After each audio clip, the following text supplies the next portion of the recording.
책을 듣다.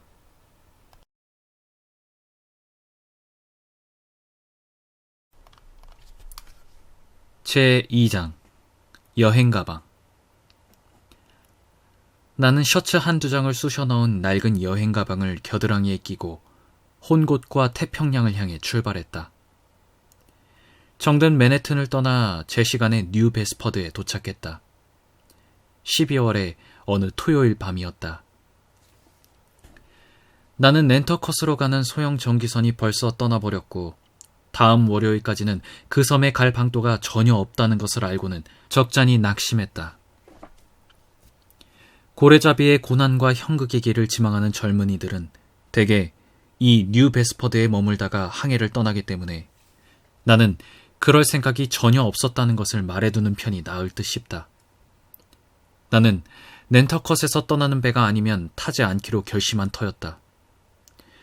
그 유서 깊고 이름 높은 렌터컷 섬과 관련된 것들은 모두 다 거칠고 사나운 느낌을 주었는데 놀랍게도 그것이 마음에 들었기 때문이다. 게다가 최근에는 뉴 베스퍼드가 서서히 포경업을 독점하기 시작했고 이 점에서 렌터컷은 가엾게도 뉴 베스퍼드보다 훨씬 뒤떨어져 있지만 오랜 역사를 지닌 렌터컷은 포경업의 발상지이고 미국에서 최초로 고래의 시체가 해안에 떠밀려온 곳이다. 아메리카 원주민인 인디언들이 통나무 배를 타고 고래를 잡으러 처음 출격한 곳이 렌터컷 말고 또 어디겠는가. 전해오는 이야기에 따르면 뱃머리 사장에서 작사를 쏘기에 가장 적당한 때가 언제인지를 알아보기 위해 수입한 조약돌을 고래한테 던졌다는데 그런 위험에도 불구하고 조약돌을 실은 작은 돛담배를 최초로 띄워보낸 곳이 렌터컷 말고 또 어디겠는가. 이제 나는 뉴 베스퍼드에서 하룻밤과 하루낮 그리고 다시 하룻밤을 더 보내야만 목적지인 항구로 떠날 수 있었기 때문에 그동안 어디서 먹고 자느냐가 당장 걱정거리가 되었다. 몹시 불안해 보이는, 아니 무척 캄캄하고도 음산한 밤, 살을 내는 듯 춥고 쓸쓸한 밤이었다. 그곳에는 아는 사람이라곤 아무도 없었다.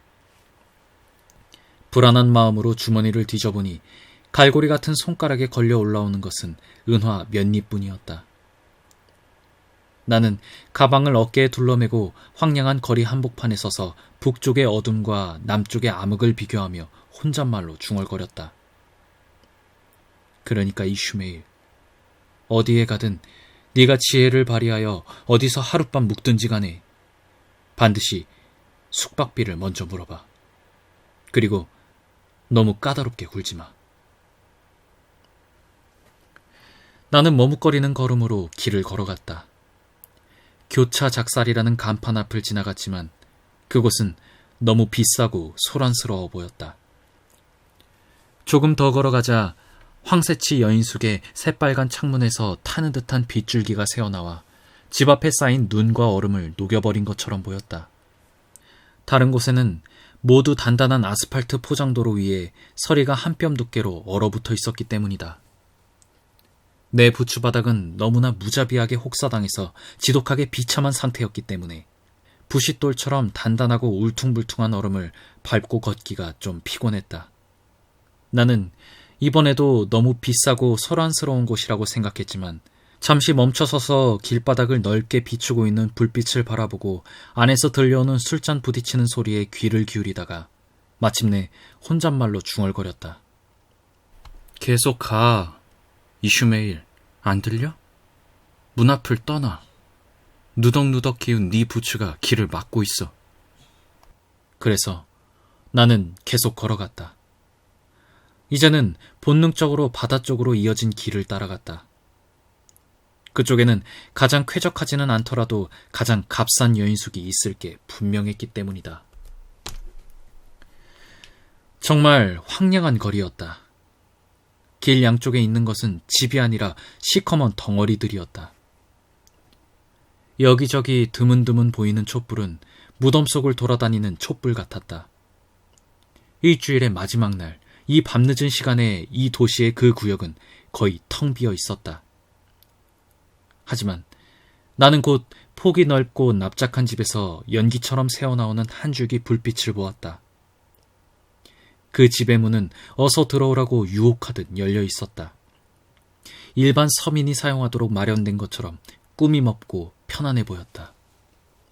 그래서 나는 안으로 들어갔는데 들어가자마자 현관 앞에 놓인 석탄재 통에 발에 걸려 넘어지고 말았다. 날아오른 석탄재 때문에 숨이 막힐 지경이었다. 하, 이제는 그 폐허의 도시 고모라에서 온 것일까? 그런데 아까는 교차 작살과 황새치였으니까 이곳 간판은 틀림없이 함정이겠군.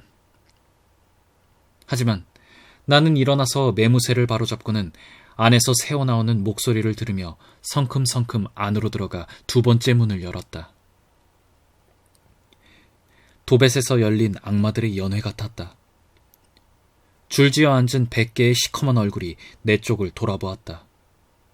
그리고 그 너머에는 검은 죽음의 사자가 설교단에서 책을 탕탕 두드리고 있었다.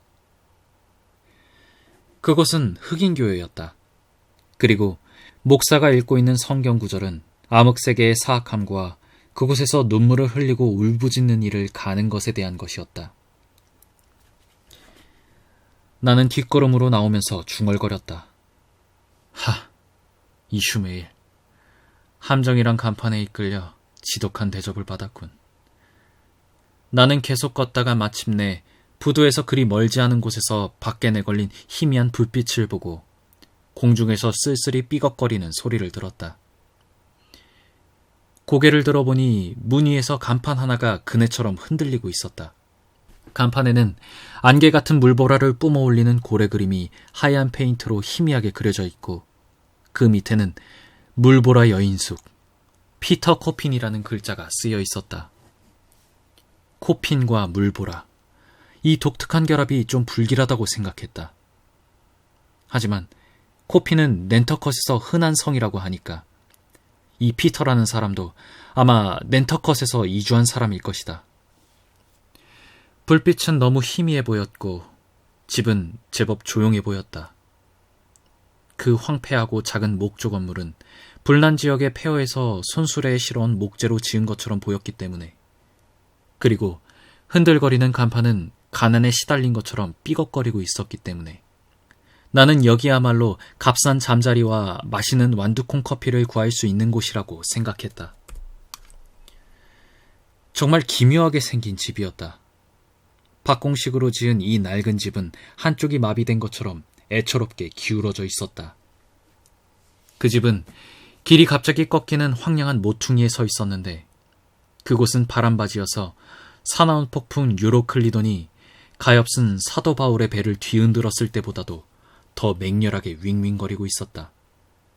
그래도 유로클리돈은 실내에서 잠자리에 들기 위해 벽난로 실렁에 발을 올려놓고 조용히 불을 쬐고 있는 사람에게는 상쾌한 산들바람이다. 어느 옛날 작가, 나는 지금까지 남아있는 이 작가의 유일한 책을 소유하고 있다. 는 이렇게 말한다. 유로클리돈이라는 그 폭풍에 대해서 생각할 때 바깥쪽에만 성회로 덮인 유리창으로 밖을 내다보고 있느냐, 아니면 안팎에 서리가 내려있고 민첩한 죽음의 사자만이 유리를 끼울 수 있는 창틀도 없는 창문으로 밖을 관찰하고 있느냐에 따라 놀라운 차이가 있다. 이 구절이 문득 마음에 떠올랐을 때 나는 생각했다. 정말 그렇다. 검은 활자여, 너는 말도 잘하는구나. 그렇다. 나의 이 눈은 창문이고 나의 이 몸뚱이는 집이다. 이런 틈새는 모두 메워버려야 하는 건데 거기에 솜이라도 틀어막지 않은 것은 참 유감스러운 일이다. 하지만 이제 와서 손을 보기에는 너무 늦었다. 우주는 완성되었다. 마지막 갓돌도 이미 놓였고 부스러기들은 100만 년 전에 이미 치워졌다. 불쌍한 거지 나사로가 연석을 베개 삼아 누워서 이를 딱딱 마주치고 누더기가 벗겨질 만큼 몸을 덜덜 떨면서 넉마루 두 귀를 틀어막고 옥수수 속대로 입을 메워도 그 사나운 유로클리돈을 막지는 못할 것이다. 자주색 비단옷으로 몸을 감싼 부자 노인은 말하겠지. 유로클리돈? 그게 어쨌다는 것이냐. 서리가 내려서 정말 멋진 밤이로군.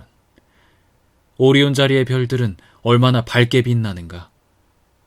북극의 오로라는 또 얼마나 아름다운가.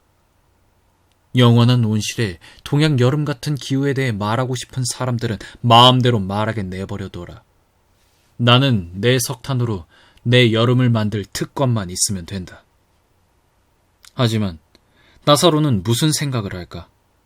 푸르댕댕하게 언 손을 웅대한 오로라 쪽으로 들어올린다고 해서 손을 녹일 수 있을까? 나사로는 여기보다 수마트라 섬에 있고 싶지 않을까? 적도를 따라 길게 몸을 눕히고 싶지 않을까? 그렇다. 신들이여. 이 서리를 피하기 위해서라면 불타는 지옥에라도 내려가고 싶지 않을까? 이제 그 나사로가 노인네 현관 앞 연석에 꼼짝 못하고 누워있다면 이것은 빙산이 몰루카 제도에 정박한 것보다 훨씬 놀라운 일이다. 하지만 노인도 러시아 황제처럼 얼어붙은 한숨으로 만들어진 얼음궁전에서 살고 금주협회 회장으로서 고아들의 미지근한 눈물만 마시고 있는 것이다. 하지만 징징거리는 짓은 이제 그만두자. 우리는 고래를 잡으러 떠난다. 앞으로는 여러 가지 일이 일어날 것이다. 신발에 얼어붙은 얼음을 떨어내고 이 물보라 여인숙이 어떤 곳인지 알아보기로 하자.